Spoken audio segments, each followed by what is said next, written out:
I'm Janice Arnoldy, and this is Larry Anderson from Trigger Marketing. And tonight we are going to be talking about content, how to use it successfully. Larry's going to talk a bit about some broader strokes in branding and marketing, and I'm going to talk a little more about the details of how to develop content. And I hope everybody just pop up and ask questions as we go along. We don't have any formal talk put together, so we're just going to start talking about it. If you have questions, jump in, because I think getting a discussion going on this is the best way. We love people to share ideas that they have about developing content, things that have worked for them and things that haven't worked so well, so that we can all learn from each other. So without further ado, I'm going to get Larry to get us started. Hello everybody. Now this is my first talk with a beer, so I just want to say cheers to everybody. How great is this, so we can have some fun and also drink beer while we're doing it? So let's talk about content. My firm, we produce content for some of our clients, everything from blog posts to video, podcasts, ebooks, reports. Speaking of reports, so I'll talk about that in a few minutes. But really what I want to share with you is some of the things we've learned the hard way. And my clients have learned the hard way. The first thing is, when you come up with an idea for a piece of content, really understand your audience first. Who are you preparing it for? Are you preparing it for yourself, or are you preparing it for the people you're trying to communicate with? And sometimes you do want to produce content for yourself.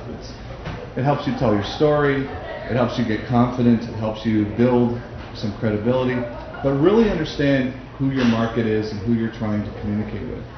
And understand the nuances of your market as well. Not everybody likes video, not everybody likes to read, not everybody likes audio, not everybody likes looking at photographs.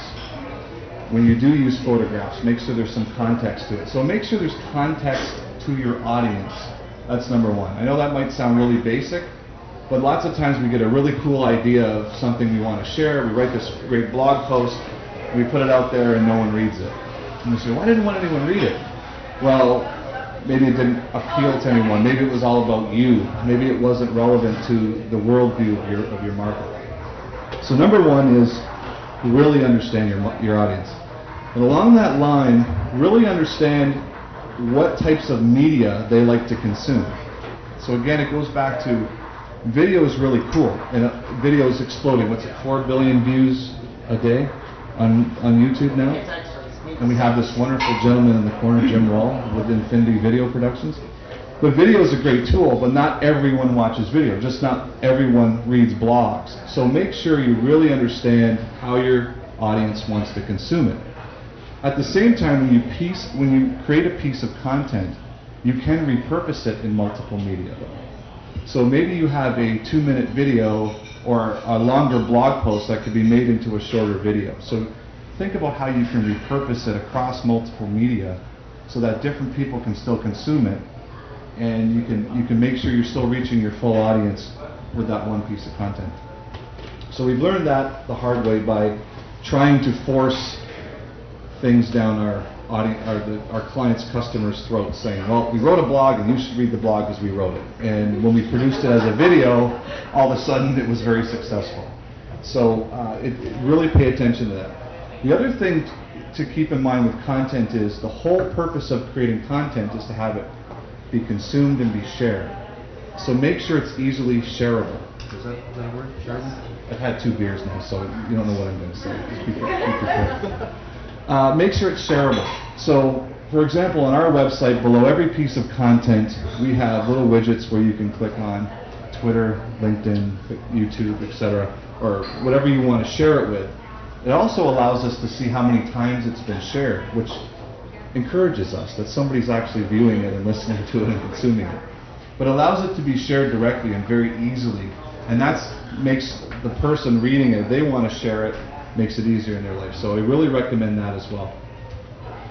And the last thing I'll share with you, and I'll pass it back over to Janice, is listen and respond to the feedback you get. There's nothing worse than you post a blog post and someone takes the time to read it and then comment, and then you do not respond. That shows that you're not really being social, that you are just advertising.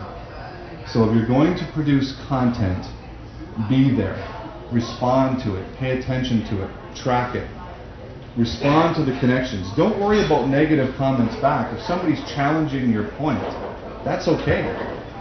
That allows you to have dialogue with them. Now, we all know the rule, don't feed the trolls. We're not talking about trolls in this case. We're talking about people that have an honest opinion about what you've created. And it's tough. You put your heart and soul and created this piece of content and put it out there for the world. And once you put it online, who knows where it's going to go? And plus, it's out there forever.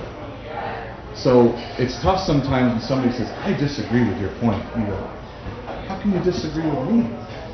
I was right. But you don't know where their worldview is, what they're thinking. So respond to that feedback.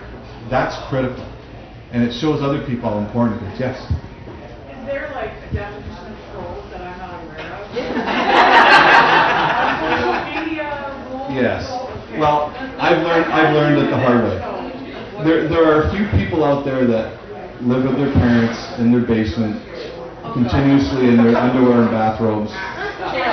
Chris, you've moved upstairs though, so it's a little different.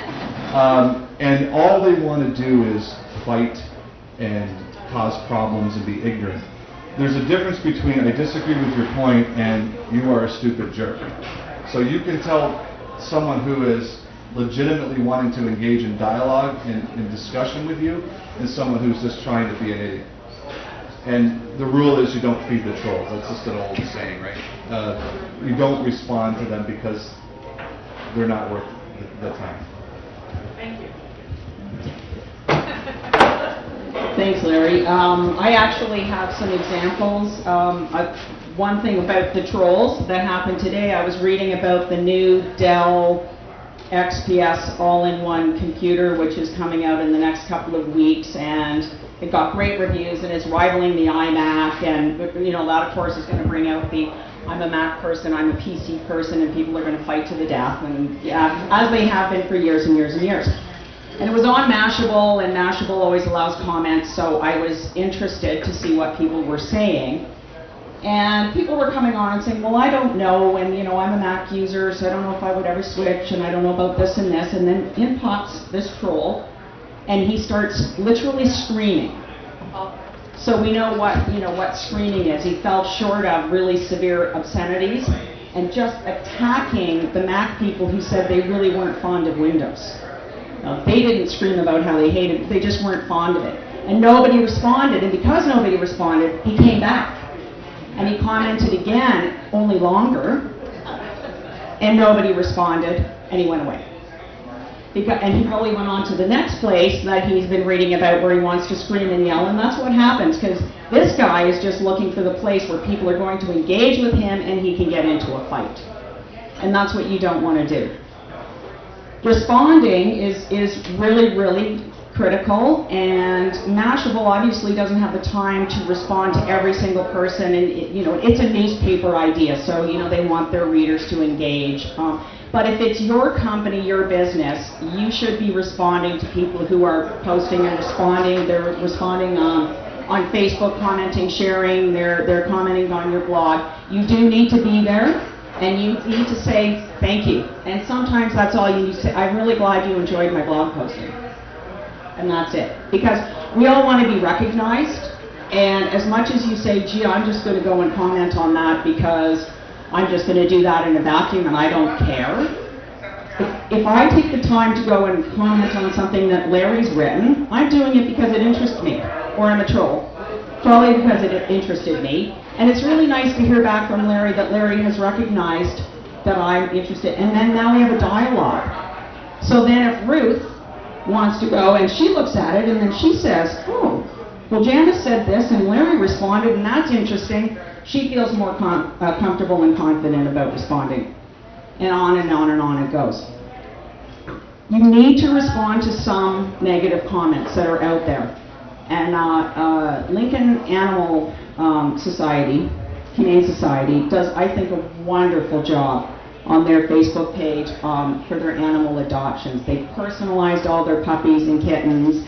They tell a story. They encourage people who adopt to share the stories and continue to share the stories as these dogs and cats adapt to their new homes, and pictures, and it's wonderful.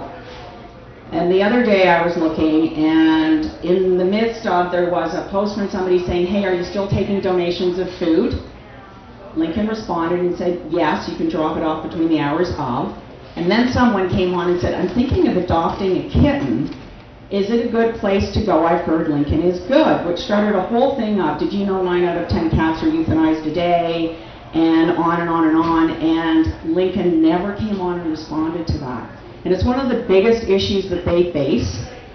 The Humane Society doesn't want to be euthanizing the cats. We've seen the billboards around town. They want people to come and adopt those cats, but they didn't respond. It's possible because the strike was on, maybe there wasn't someone there who could do it, but that's the kind of thing that you always have to have somebody watching. And it's a very contentious issue, and it was just left to hang there. And so consequently, when people went to the Facebook page, that was what they saw, was this long thing on that. Two other examples of interesting things to do with content, and one of them is about repurposing. You need to be very careful when you're repurposing content that you don't just repeat the same thing from your blog title to Twitter to your Facebook page verbatim. You need to think about how people read and what they expect on those different mediums. Twitter is the 140 characters, it's fast and loose, you're just going to get the idea out there. And Twitter is great for driving people to your blog, to your Facebook page, to your video, and it's a wonderful way of doing that. You don't have a lot of time to get into any detail in Twitter, as we all know. Who here tweets? If you're tweeting now about the meeting, sorry I forgot to say, hashtag SMC Niagara. Thank you very much. Art Gallery of Ontario. I think it's Art Gallery of Ontario. I use it in presentations now because they do a wonderful job. They probably have 5 people on staff because they cover everything. But they do a wonderful job of repurposing material. So recently, the Picasso exhibit opened there. And they tweeted out, do you think Picasso is the most influential artist of the 20th century? Go to our Facebook page. When you went to the Facebook page, there was a promo for the gallery, for the exhibit, and a link to buy tickets. But there was also the question, who do you think is the most influential artist of the 20th century? People love questions on Facebook. We all answer them. It's a subconscious thing, call to action. What do you think? What do you think? How do you like this? And we automatically, it gets our juices flowing in our brain, and we all generally have opinions. So it started this great dialogue about who was the most influential artist of the 20th century, and so that was really, really cool. And they're using Pinterest to show off their art. Well, there was no winner. But I bet you they sold a lot of Picasso tickets. I don't think selling Picasso exhibit was really a tough sell for them. But so today, there was an article, I don't know if we posted it on our Facebook page, little plug for our Facebook page, from the Good Sisters of Quebec, which is a religious order.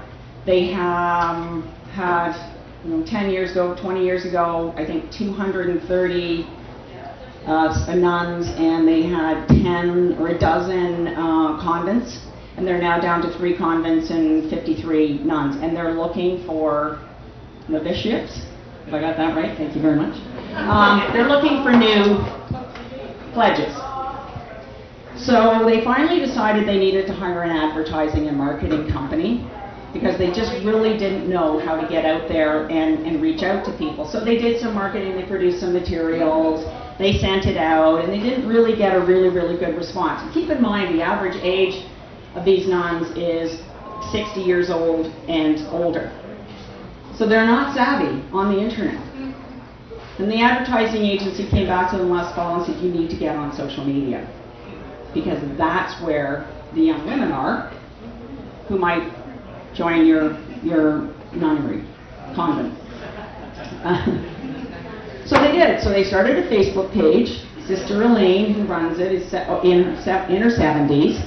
They started a Facebook page. She writes a little blog, only a couple of paragraphs. And they ended up getting interviewed for a newspaper, and it was syndicated to 300 newspapers. And as a result, they went from 7 likes to 111. It doesn't sound like a lot, but that's 111. That's a pretty restricted group, right? I mean, I'm not going to run out there and like the sisters, the good sisters of Quebec, which is only New England, so I'm clear about that. Anyway, they're thrilled because now they've got 111 people who are dialoguing with them and engaging with them. So that's pretty cool. They're thrilled. And just a quick example about their content. They watched a movie the other night called, I believe, Firelight. And Sister Elaine wrote a little paragraph on the blog posting, and she talked about the significance of this to someone's religious life. And on Facebook, she posted, watched a great movie. Sister Beatrice, said I should watch this. I didn't really want to, but what a good family movie to watch. Right? So totally different, but the same topic. So when you repurpose, be careful about that. And the way you're talking about things. Is Adam here? I'm going to do Adam. Larry said the first time he heard you speak, in the middle of what you were saying, you said, "Oh, I forgot what I was going to say next." Anyway. But you remembered later. So you probably all heard content is king, queen, princess, right? Content. And being on the different mediums, as Larry said, maybe you're very video oriented, and Larry has a client in Innovative Kitchens, is it? They've done a great job with Larry and I believe Jim. Yeah. And they have developed a series of videos on how to renovate your kitchen, how to decide what type of cabinets you want, how to reset your doors so they hang the right way. Really, really interesting stuff. And this is a relatively small kitchen company. It's not IKEA, and they've gone out there, and writing that and a description of that and blogging about that isn't nearly as effective as doing it in video. So they put a lot of their effort into video, and it's been very, very successful. So think about where your audience is and how you're going to use it. Make sure that you're always reinforcing your message through your content and your keywords. So it's not so important anymore to have your meta tags in your website and you've got all your keywords listed there, and Google or Bing or somebody's going to stop in there and figure out what it is you're talking about. Google's a crawler, right? Crawls through your site. Use your keywords, the things that are really going to connect with your customers throughout your copy, throughout the things on your Facebook page, in your video. Make sure stuff is tagged. Make sure you've got categories in there. Tag all your photos on Facebook and use those words that people are going to search. And think about the way people search in Google. If I search, which I'm always doing measurements, how many centimeters are there in 3.9 feet? That's how I put it in there. How do I adjust the cabinets in my kitchen? So think about how people are going to ask those questions and put that content in your content. Blog posting is the last thing I'm going to say. Blog posts do not have to be novels. Don't be afraid to blog. I think Sister Elaine, she's only doing 1 paragraph. It's probably not enough. I like to say 4 paragraphs. They can be short. I wouldn't go more than 6 because you've lost the people after that, unless it's something that is really research specific and really appeals to a specific audience that needs a lot more detail. But I would say 4 paragraphs and you're good to go. I'm not like Larry. If somebody commented and disagreed with me, I wouldn't think, well, they're wrong and I'm right. I would think I'm wrong and they're right. Don't be afraid of that. Just keep going, and the trolls, ignore them. Yep. How frequently did you blog? It really depends on what you have to say. What you don't want to do is be blogging all the time with blah, blah, blah, blah, because nobody's going to come back. So, can you just repeat the question so we know? Oh, sorry. The question was, how often should you blog? Okay. And I think that's really, again, it's specific to your audience. It's specific to how much new content you have. But if you find it hard to blog once a week, start every 2 weeks, start every 3 weeks. Once you get used to it, you'll get faster at writing. If you find a written blog difficult, then try a video blog. try a podcast, try audio. Work in the medium that you're comfortable with, because not everybody likes to write, not everybody likes to be on camera. Larry's waving at me. No, I'll just share some thoughts on that as well. That's probably the number one question we get asked is how often do we produce content? And the answer is when you have something interesting to say, which is the easy answer. But really what we do with our clients is we'll say, what are the top 25 questions you get asked by your customers? And there is your next 25 blog posts. So if you continuously get asked the same questions, all of your customers will have those same questions. So we like, when we work with our clients, we like to produce what's called an editorial calendar, where we will come up with those questions ahead of time, and then we'll schedule the time to produce those, and then we'll decide what types of mediums we're going to put those in. And again, the frequency is based on your time commitment, your schedule. Because when you produce a piece of content, you don't want it to just be a piece of content. You want it to be awesome. You want it to be consumed. You want it to be relevant. And that's the key word, is relevant. Is it about your audience? Is it really something that they're going to grab onto and understand? So one of the things we use with our clients when we're developing content is storytelling. And it's the best way to create content that is interesting is if you tell a story versus just a rant. Now my partner Neil Thornton, I don't know how many of you know Neil, great guy, some great videos on our site if you ever want to see someone just yelling at you, great stuff. But he's gifted at the ability to just ask Jim, we just turn the camera on and we get out of the way. And he goes. And then he looks at us, goes, that enough? We go, yeah, that was good. Well, and then he does 10 more. Not everybody has that ability. Some people, when the camera light goes on, they freeze and they get very nervous. I'm one of those people. I need a script. So I'll write out a story.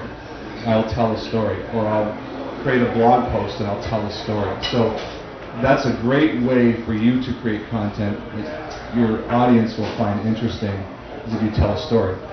And if you tell a story about other people, that's even more interesting, because we all like to be nosy and know what else is happening in other people's worlds.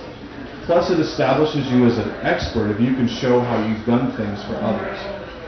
So if you have a bakery, or if you have a flooring store, or whatever it is, and you can show how you've helped people and what you've done for them, those are interesting stories.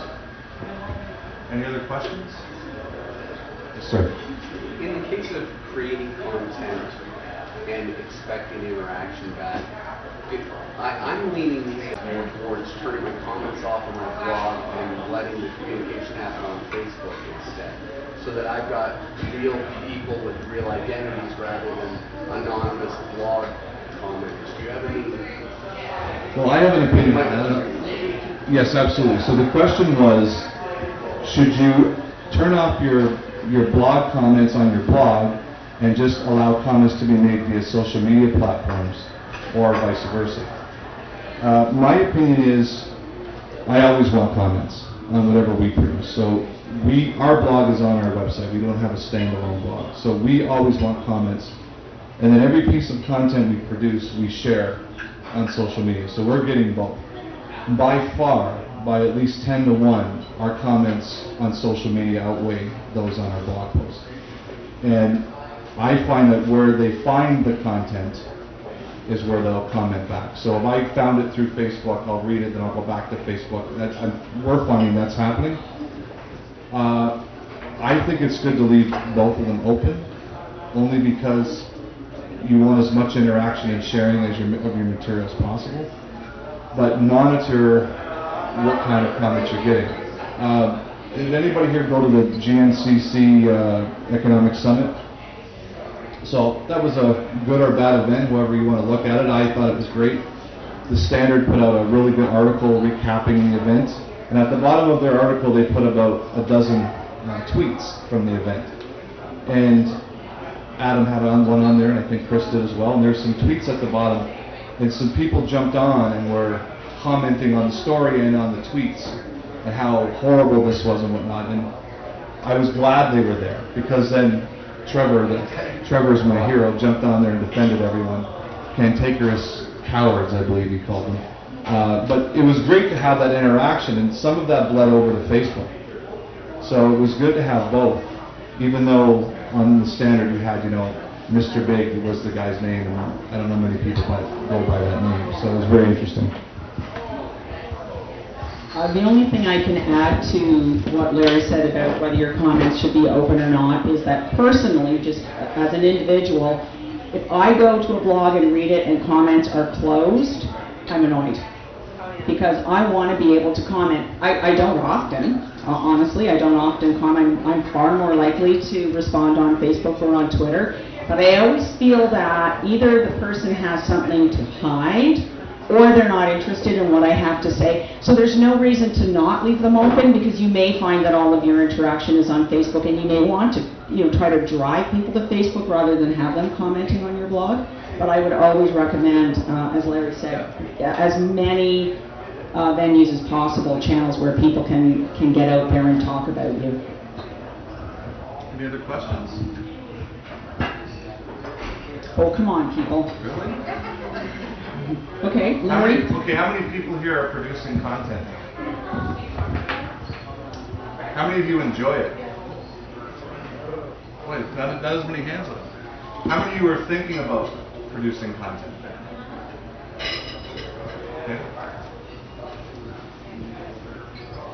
Yeah? I just want to know what you think about those big companies that are sort of forcing the interaction. They're saying, they want to get the deal for Pizza Hut, because I'm going to order Pizza Hut, right? So I go to the site, I click on the deal. You got to go like it's on Facebook. You got to jump through these hoops, and I feel like that should, to me, it feels very disingenuous to do it that way. But that's a lot of what I see on my friends. Like so-and-so like Procter & Gamble, and so-and-so like, so what is your opinions on that? It's effective, but it's kind of annoying to me at the same time. The question is, how do we feel about being forced to like a page on Facebook in order to get a deal that they're offering? And I'm going to hand this to Larry, who I have one thing to say, Larry, don't get too excited. Part of what Facebook did with Timeline was kind of tone that down a bit, right? You can't have those landing pages anymore where you go there and it's going to be 50% off for the rest of your life if you like the page.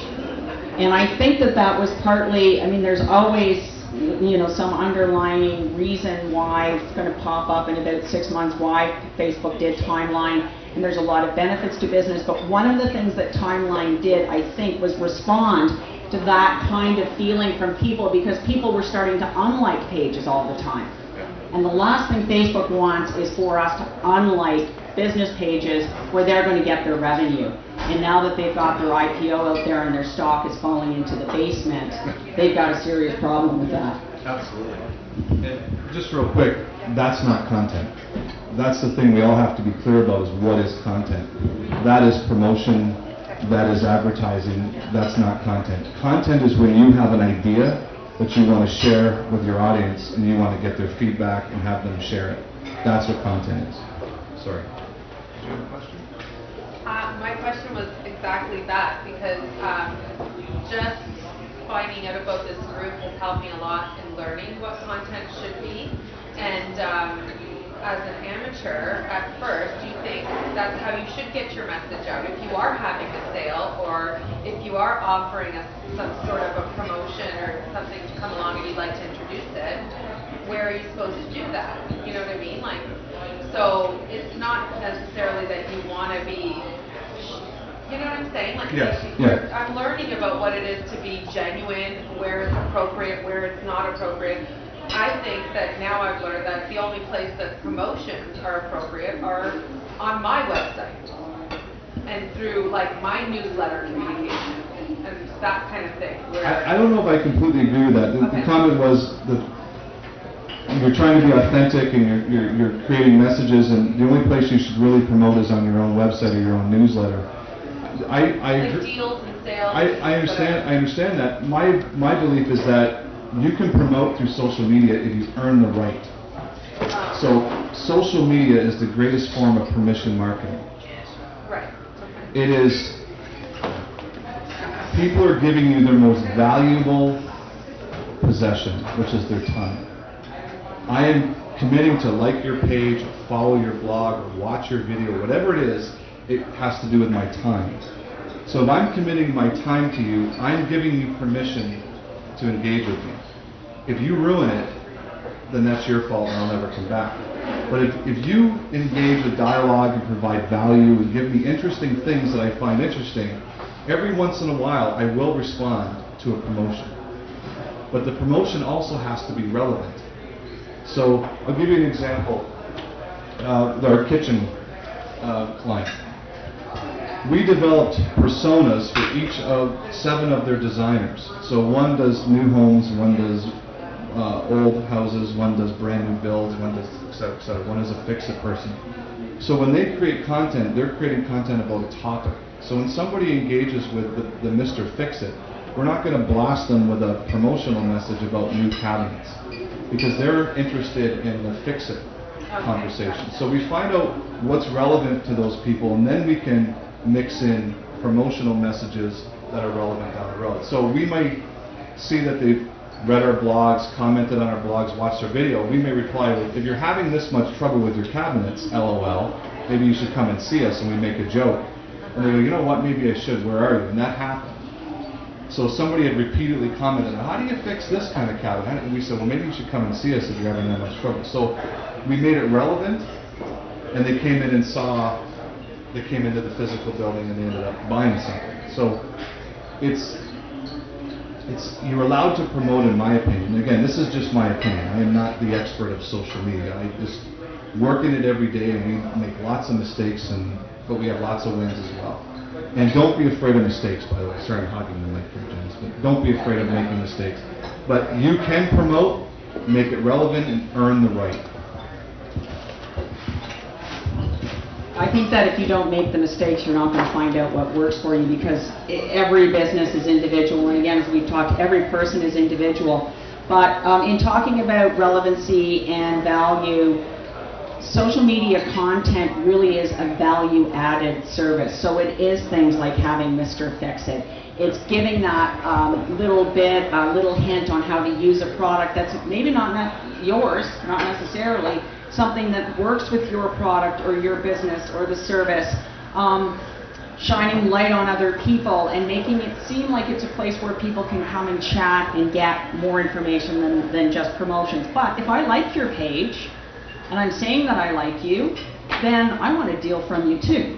And I'm not just there to talk about you. There are pages that I will like just because I want the deal, and I ignore all the value added. So people use social for different reasons. But looking at from the perspective, as Larry said, of how people want to use your product is really, really, really critical. Social is the place where, I honestly, this time, I totally lost my train of thought. I talked for too long, Larry. Sorry. I know what I was going to say. We had a client who was very, very excited when they got their Facebook page. And we had set out an editorial calendar for them, or we were in the process of setting out an editorial calendar for them. And one day, one of the people who was an administrator on the Facebook page, actually it was a weekend, got really excited and posted 45 videos. Yeah. Thankfully, the page had just started, and it was literally the staff, the board of directors, and Robin and me who had liked the page. But not only did they post 45 videos, they just posted the links. And there was no description of what the video was. So they annoyed me. They used all 45 pieces of content that could have been spread over a period of time and at relevant times, because these things dealt with issues that were, some of them were a month-end issue, some of them were, it was a service industry dealing with people who would be on ODSP, financial assistance and that kind of thing. So they threw it out there. So if you are going to share a video through your Facebook page, so I might share something that Larry has produced, put it in the context of your fans and make what Larry has done relevant to the people that have liked my page, and do that, and share and shine the light. Don't worry. I can't worry that if I feature Larry, that somebody that might want to hire me will now go and hire Larry. Because if I use Larry's stuff, that means I don't have to produce it. Right? No. So, I mean, you share back and forth. And that's really, really important. And don't be afraid of sharing. When we started Social Media Club, it was new for Robin and me. It was new for Adam, who's back there, who helped us start it up. And it was new for Mitch Fanning, who's also a founding member. And I can't speak for Adam, but I know for Robin and I, there were some heart-thumping anxiety moments where we thought, oh, if we give it all away, then we'll lose all this business. Well, no, we went from having 5 people in a room to this many people in a room, and a lot of repeat people coming, and we get as much out of these meetings as we hope the people who come to them do, and it's all about sharing. And you got to take that at every level through your social content and through your thinking. Again, that goes back to whether you would have comments open. I know that the newspapers have a terrible time with comments because they get all of these anonymous comments, and a question that came up to do with the standard was, should people be forced to provide their real name? So should we be allowing someone named Mr. Big to constantly comment on every single article in the standard? And that's something that I think would be a great discussion. And I have, I kind of all many sides on that issue. One other point, Dennis.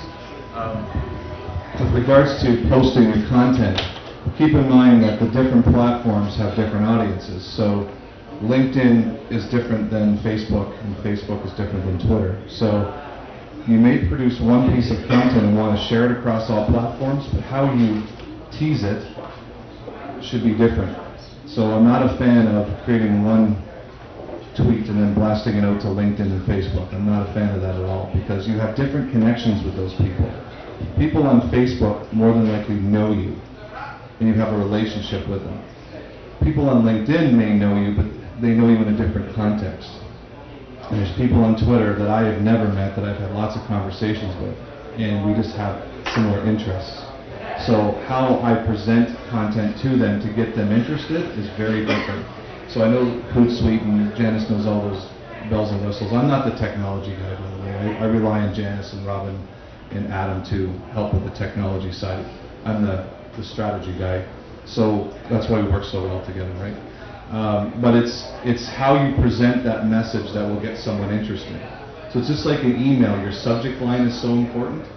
It's the same with social media, how you present the findings. So in Twitter, you're only allowed 140 characters, so you have to get to the point.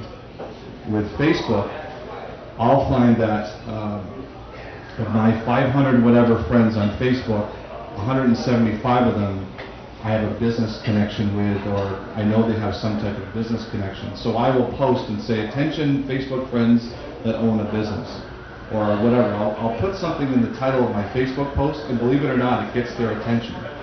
And they'll read it. And then some other times I'll put, attention family. And I'll try and make it relevant for them when I post. And I didn't think it would work, but it does. It does get people to click on and say, oh, that's really neat. That's interesting, and it's the people that I was intending it for. Got it? Same with LinkedIn. We were at Tweetstock, Adam and I, and somebody described LinkedIn as walking into the middle of a Chamber of Commerce meeting, that it was rather boring. And I think that's kind of funny too, but LinkedIn can still be a great tool, and just because LinkedIn may be boring doesn't mean you have to be boring. So my last point about content is, if you don't think it's interesting when you produce it, your audience won't. And remember, boring is not a great strategy for getting people to be interested in your content. So don't be afraid to push, to try different things. When I write a blog, I write like I speak. So I just pound it out. I usually do one draft of my blog. I don't really have a lot of anxiety over it. I do proof it for spelling as much as possible with how poor of a speller I am, but I do proof it, and then it goes out. And I am more interested in getting my raw thought out there and getting somebody to come back and maybe challenge me or expand on it or share their thoughts on it or tell me that I'm wrong or whatever. I'm more interested in that than saying, This is the 75th draft of that thing. I think I have it right. That's not what it's about. It's about, did you have a great idea? The best blog post I ever wrote that was the most spread or shared is one I wrote at 3 in the morning when I sprung out of bed, and I ran downstairs, typed it, and stupidly I hit submit, went back to bed. Woke up and it had been shared and it was getting comments, and I was like, oh, this isn't bad actually. But I didn't really remember writing it, so I don't really advise that to anybody. And no, I hadn't had any Heinekens. I was just straight sleeping. So, any other questions from the group? When you said the retention thing, are you doing that as a wall post? I'm sorry, say that one more time. When you said retention Facebook friends that Yes. are you doing that as a wall post, or are you doing that in notes? Like, how are you I did it on my wall. I personally post most of my Facebook information on my wall, and I will put as much relevant information as I can in the header. So the question was, when I did that post about attention business owners, did I put it on my wall on Facebook, and I did. So I try to make my posting as relevant to, so if it's my cousin Mabel from Tennessee, and she goes, well, I don't own a business, she'll skip over that post. I did her a favor. So she wasn't, oh, that's a great thing about strategy, Larry, that I have no idea what you're talking about. So if you're interested, you'll go to it. And I'm not worried about thousands of people reading it. I'm worried about the right people reading it. So that's really what I'm concerned about. Any other questions? I am watching a WordPress site. It's my website. It's Yeah. a WordPress website. I've got it disabled so that I have to approve anything before it actually posts up. Is that okay, or am I going to frustrate people with that? Because I'm finding you get a lot of spam through that, so I don't want it all posted up. The question is, should you have your comments open on your blog but have them pending for approval so that you have to approve every comment before it goes up there? Again, my response is no, you shouldn't do that. You should get something like a Kismet or something that protects your blog from spam. And that stuff goes into a spammy thing that you can then go and check and say, oh, you know what, that shouldn't have been spam. And then you don't get all of that gobbledygook, which you will get absolutely if you don't have a spam filter on WordPress. But no, I won't post to something where, I won't post a second time, comment a second time on a blog where it's gone for approval.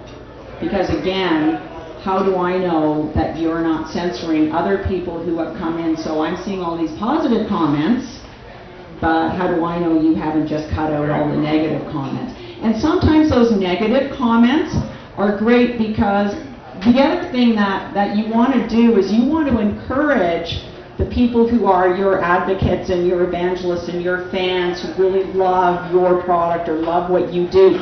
You want them to come back to the person who says, you're an idiot, because you Mac people are all idiots and you don't know anything about Windows 7. Because if you did, you wouldn't just say what you did.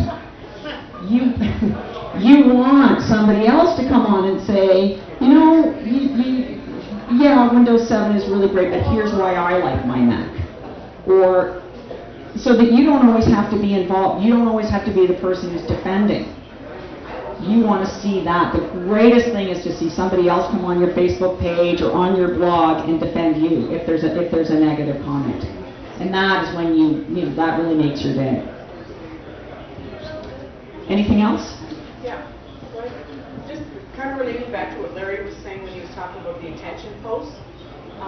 In the past, when I was really experimenting, I've used, I want to call it iconography, even though it's not really a word, in the aspect of, like, either I'll use images that are similar, like an exclamation point or a question mark, or something if I'm trying to draw response from different people on my Facebook page. Do you know what I mean? Like, some people are very motivational, or some people are very inspirational, some people are very, like, card techy, you know.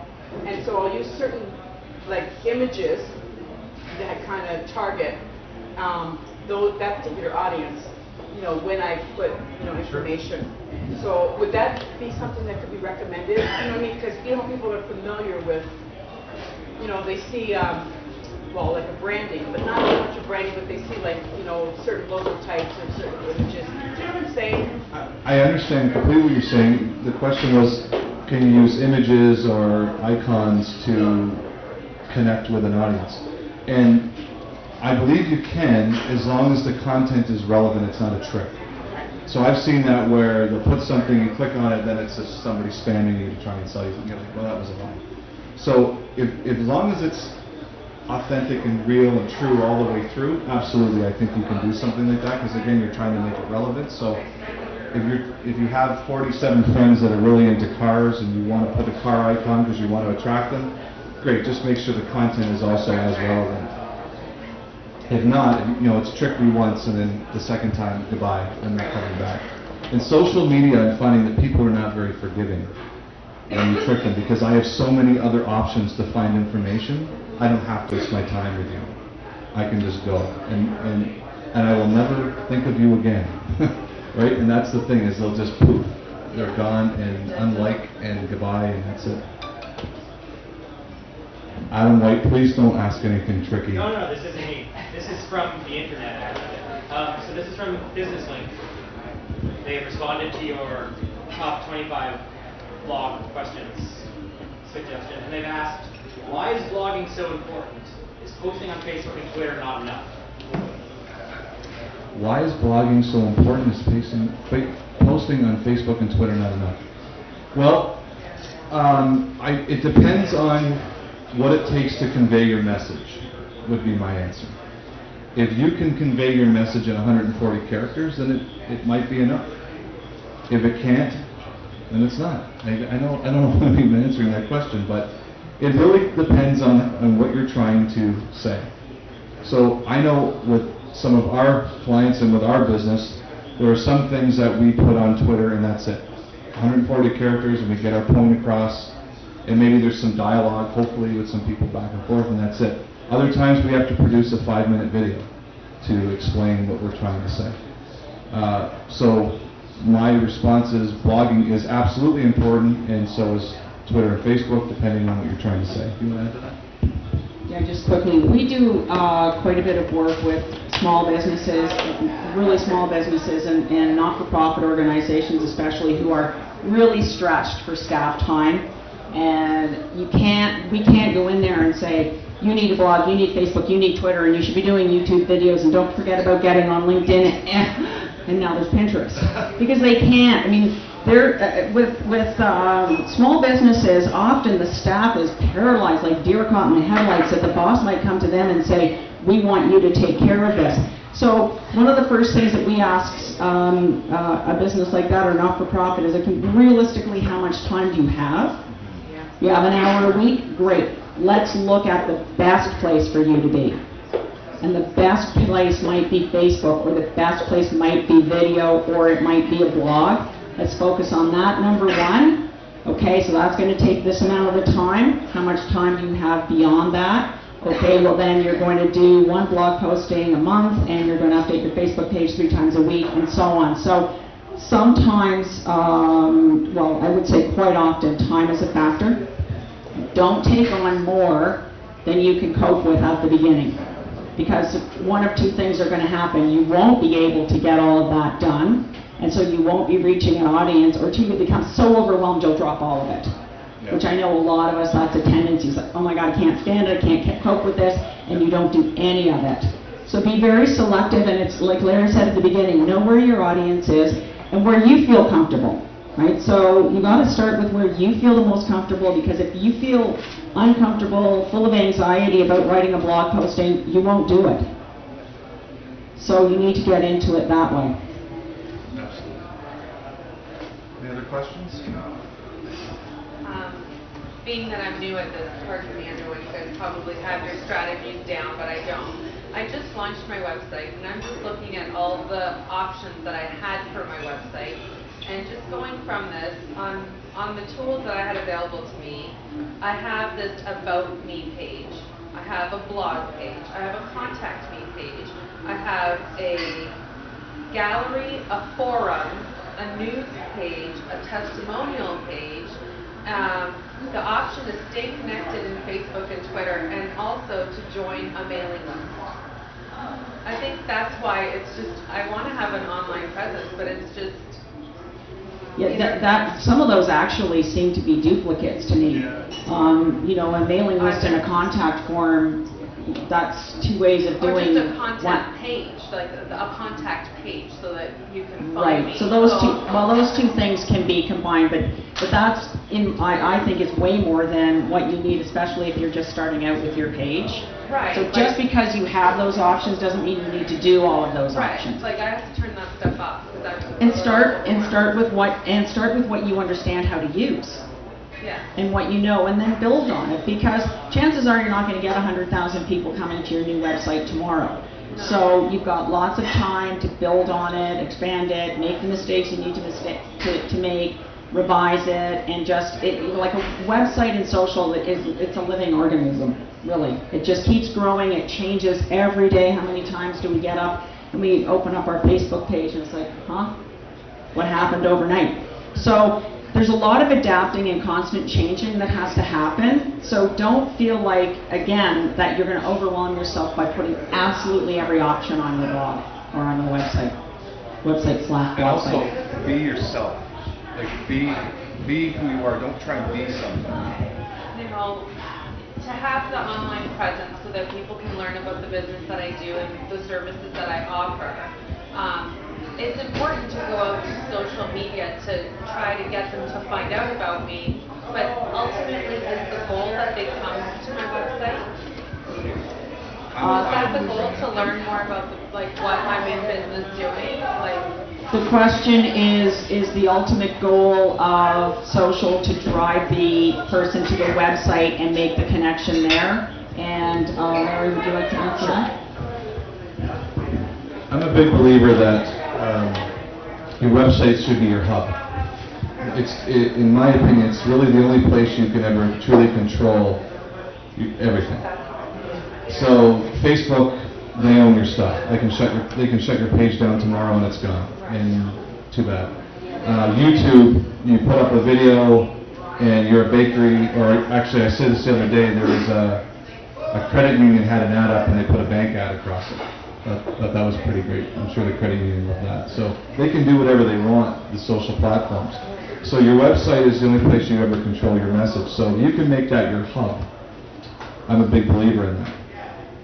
You can have a WordPress blog and all these other things, but the more locations I have to go and find you, the harder it is to find you. If I can have one place where everything is, then you only have to promote one URL, and throughout your social platforms, you can drive everybody back to that one place, which makes it easier to remember, easier to find. But you can have different things on your site. You had a lot of bells and whistles going on, and whether or not they're relevant, I don't know. I don't know your business, I don't know your audience, but I'm a believer in start slow, get good at what you're doing, and then add. And websites are like Lego blocks. You can always add to them or take them away anytime you want. So that's my opinion, is put all your energy into your website and then build connections through your social platforms. Give them a reason to want to be connected to you. And then if they're interested, they'll go back to your website because it's one place to find you. And I was just going to touch on that your about section on every one of your social media is your opportunity to put your website address and send people back. Absolutely. Absolutely. The comment was that on your website, you're allowed to promote. You're allowed to talk about yourself, and you are. But still, don't be boring. Don't be boring when it's on your website. Boring applies everywhere. You don't walk up to a social network, hello, how are you? I'm boring. You want to be interesting all the time. So whether it's on social media or website or face-to-face, be interesting.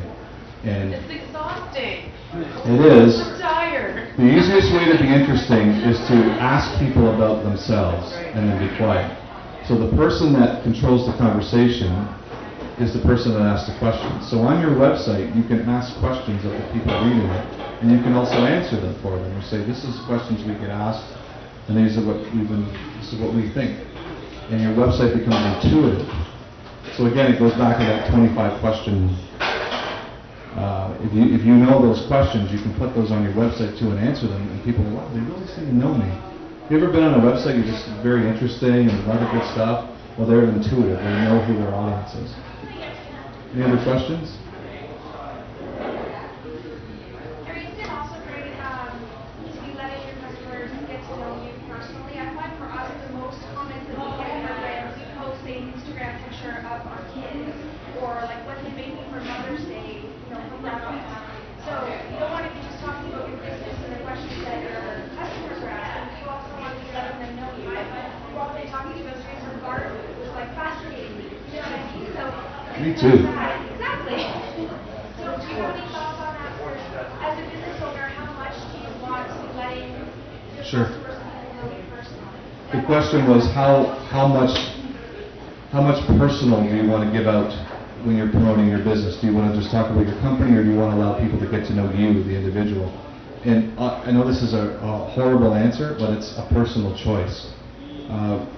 There's people I work with that don't want anything known about them, and that's their choice. And that's the thing about the internet, is once it's out there forever. So if there's a picture of you in college, with a bong, and you're, well, then that's out there, and that's part of who you are. And maybe your clients. Thank God for timeline now, because you can take that stuff off.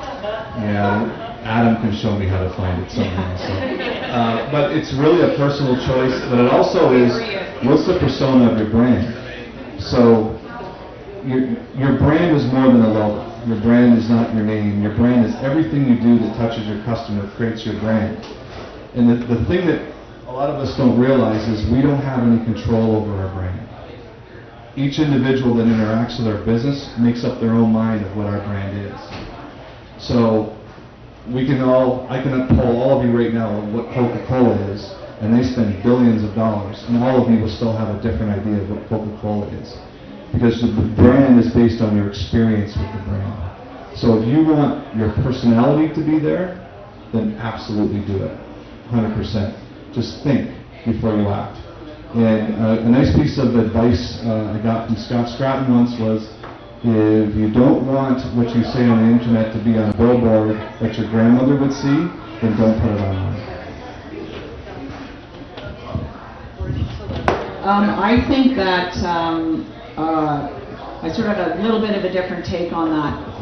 Robin talks about her gardening, and if anybody who's friends with either one of us has been following the trials and tribulations of returning our porch from a closed-in sunroom to a porch, and our dogs and that kind of stuff. But that's all done through a personal profile.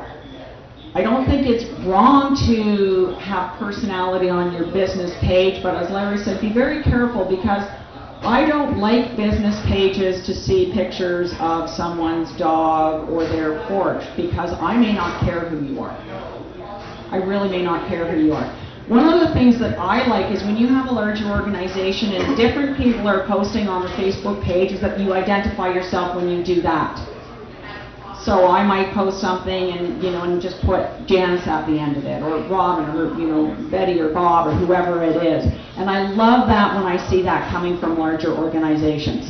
So then I do know, I don't know Betty, but I know I'm talking to Betty. And I think it was JetBlue who started way back when on Twitter. 3 years ago they were using it so well, and one of the things they did, and Comcast did this, and the Comcast had Comcast Bob and Comcast Jane, and JetBlue, if you went on their Twitter account, it would say Jane and Bob are now on Twitter. So you knew when you asked a question of JetBlue that either Jane or Bob were answering it. Well, I felt like I knew Jane and Bob, but I didn't. Jane and Bob could have been, dancing poodles for all I know. It could have been my dancing poodles for all I know.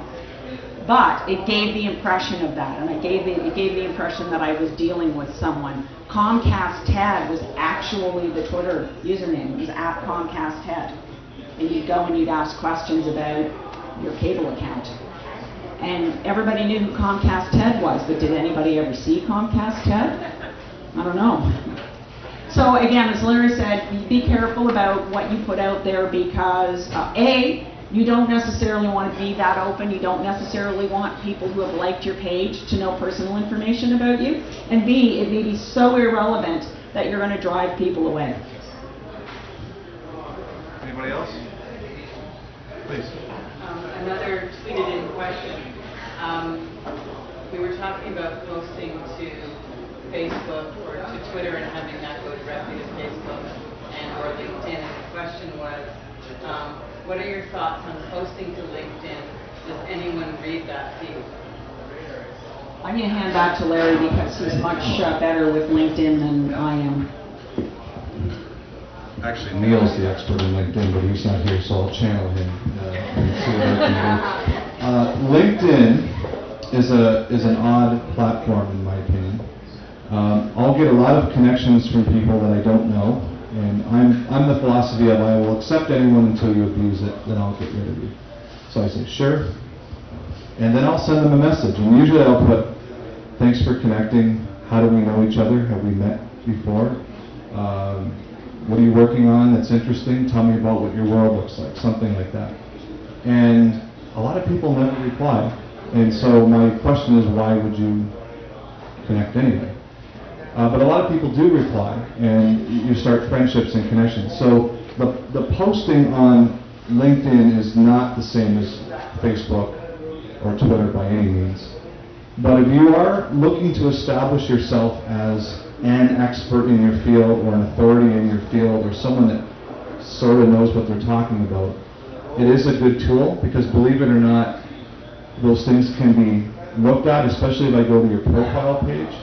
I can see some of the things you've posted and some of the information you shared. And the LinkedIn profile is now replacing the resume. It's much more detailed, it's much more fluid. It's people can comment on it, people can recommend me, I can recommend others, I can share what I read, I can share what I'm listening to and watching. It's a great tool for connecting. It's also replacing the cold call, where you just pick up the phone and say, hey, I'm selling some stuff, you need it. This is a chance for you to find someone on there that you'd like to connect with and start to find a commonality. So I do believe that there's relevance, but it's the same with anything online. Who are you talking to? Who are you trying to connect with? So that is a business audience. That is the people on LinkedIn want to do business and they want to connect with other business professionals. So make sure that content is relevant. So Robin isn't going to go on, correct me if I'm wrong, I hope I'm wrong. She's not going to go on and say, here's the latest picture of my garden on LinkedIn. She's going to share that on Twitter and she's going to share that on Facebook. On LinkedIn, she's going to say, our new office is spectacular, we're open for business and we can't wait to connect with you. So it's relevant, it's about the same topic, but it's how it's displayed. Does that make sense? Yes. So, I'm sorry. Just further on that, the person who's asking this question, I know, has his Twitter feed that goes straight to LinkedIn. So basically, anything that he's tweeting is also... Listen, I'm not the expert in this. I have found through experience that those platforms have different audiences and you have different connections with those audiences. And if I just blast it out, people start to tune me out. And if that's your goal, go for it. But we will not allow our clients to do that, and Neil and I do not do that. Although I catch Neil once in a while going directly from Twitter to Facebook, and then I punch him a couple times and it's not. So the 140 character answer to this question is... No. No, hashtag SMCN May.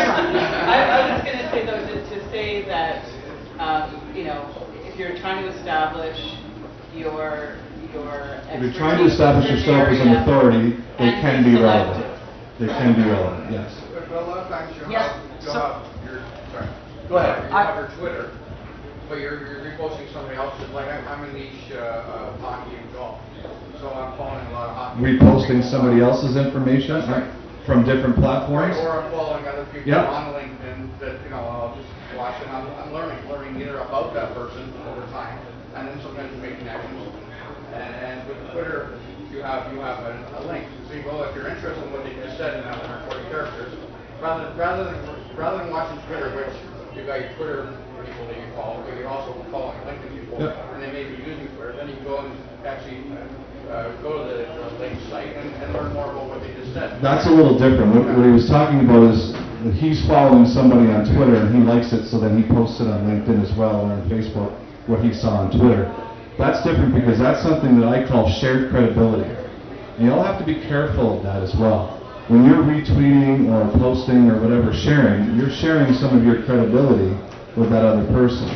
So if you don't read the full blog post and down at the bottom they go on a racist rant or something, you go, hey, that top part was good, but I didn't read the whole thing. People go, wow, I wonder why he liked that. What's wrong with him? So you're sharing your credibility when you're sharing information. Now, by all means, I'm not talking about don't share. Share. But read it. And make sure that what you're sharing on whatever platform is relevant to that audience. So if I'm on Facebook, and I'm a big fan of videos where people fall down, I don't know why, it just makes me laugh. I'm not going to share that on LinkedIn, but I will absolutely share that on Twitter. So I know where my audiences are. Did you see that video too? So you'll take care on Twitter and send it on Twitter, but you won't share it on LinkedIn. Yes, I'll be selective on what platform I share on. Yeah, I have 2 Twitter accounts. One is my business persona account, and I have one for dressage riding. And when I started the 2 accounts, I had overlap of followers, friends on both, and I direct messaged people who were business associates, non-riding, and said, stop following on my Dressage for Life account. And I believe Chris Ennis was one who then messaged me back and said, I already did. Because he could have, yeah, exactly, it was boring. Was irrelevant. Yeah. I think, and this, this is the answer to a question as well, that the question about do you cross-link and just send your Twitter to LinkedIn, and what everybody should do on a regular basis is just take a look around at what other people are doing. Because that's where you're going to get ideas, and think of it from a personal point of view. So, do I get annoyed by people who just funnel everything from Twitter onto LinkedIn? Yes. Ergo, I'm not going to do that. I'm going to think about what might work well on LinkedIn. So go out and see what other similar businesses are doing. Expand way beyond that. If you're thinking about maybe I'll do video, go out and find some companies that are doing a bang-up job with video. See if there are things you can learn from that. And that's also the beauty of social. It's it's like the Library of Congress in your computer in your office. You can find absolutely anything that you want in social media.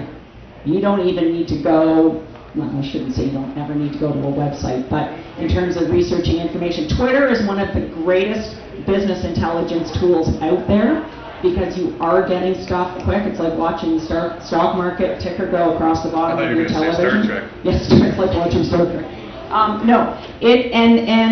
So Twitter is something that people say, well, I don't want to tweet. I hear that a lot. Well, then don't tweet, but use it to find out what people are talking about. Let other people do some of the work for you so you're not feeling overwhelmed. Let other people find some of the relevant information that you need to be able to produce material and relevant information for your customers. You don't have to do it all yourself. You don't have to invent everything from the ground up. Okay. Any other questions? Larry, I think, is going to talk a little bit about a report and study that he's just done. This is my only shameless plug. From January to March of this year, Neil and I interviewed over 100 business owners in the Golden Horseshoe, and we asked them what they were doing with social media. And we put it into a report, and it's free, and it's on our website. So if you'd like to get it, it's triggerstrategies.ca, and it's on our homepage to the right-hand side. And it's a PDF, and feel free to download it, and we'd love to hear your comments. And yes, I know there's a typo on the last page, and I will do my best to fix it before this evening, but it's on there, and we'd love to get your comments, and if you do think it's worthy, we'd love you to share it as well. And thank you all for your time tonight. This has been a blast. This is my first one. I hope I get invited back at some point. Thanks, everybody. Had a great time.